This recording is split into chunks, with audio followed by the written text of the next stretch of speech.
start. May I, Madam, draw the attention of the Honourable Minister to an important committee set up by the Government of India in 1958 under the chairmanship of Mr. Niyogi, who was asked to inquire into the various problems of railway road coordination. Their preliminary report appeared some time ago and it was even circulated to all the state governments for their opinion.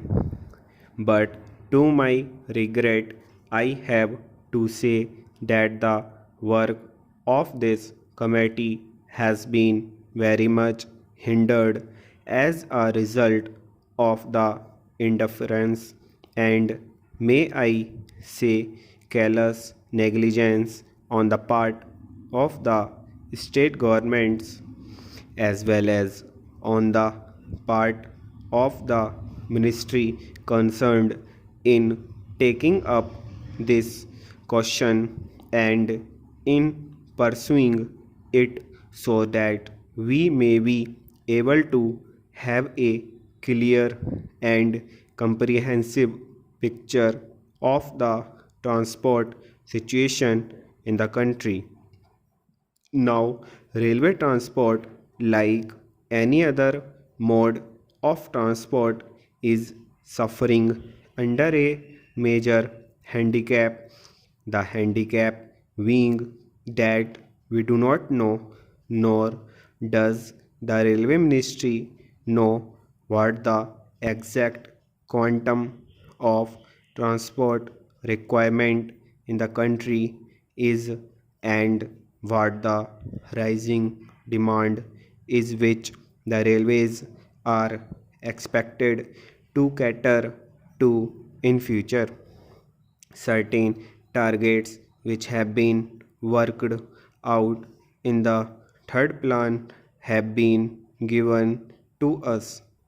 In the second plan, we were given certain targets, but unfortunately, Madam, may I point out that all those targets were either gross underestimates or exaggerations.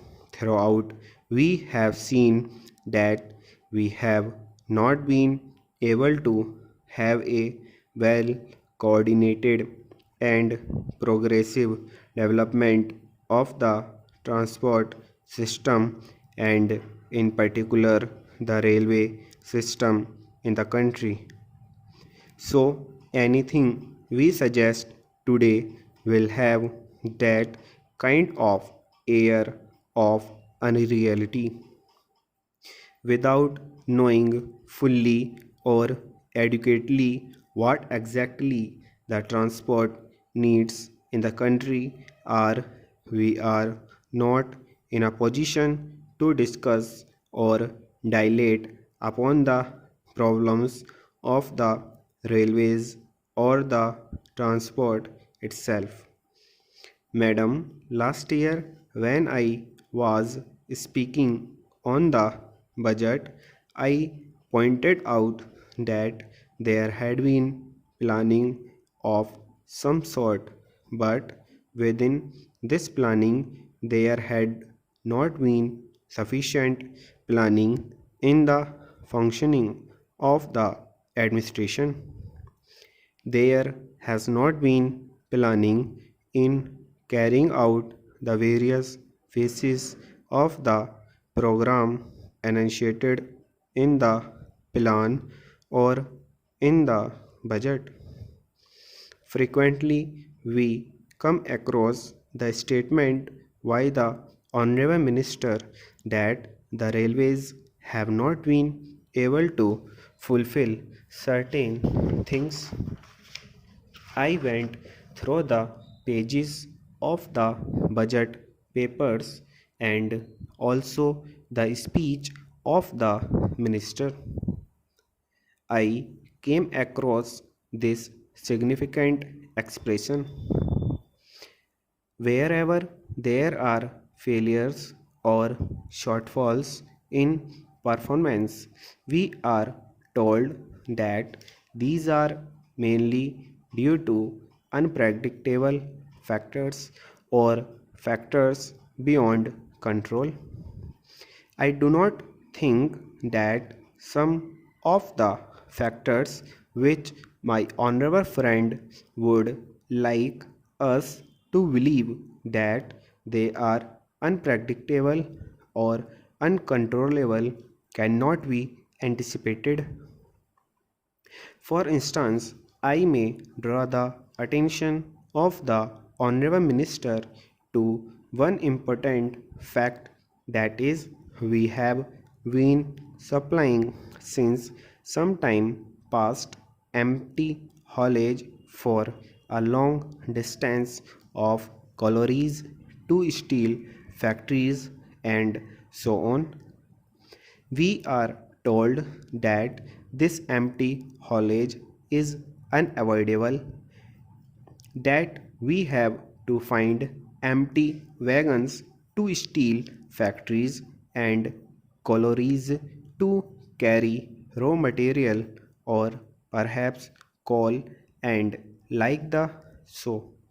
For a long distance, we find wagons going empty, but if there had been a research cell, an organization in the ministry to find out ways and means of utilizing these wagons fruitfully by avoiding bottlenecks in between, we could have solved the transport difficulty to a certain extent.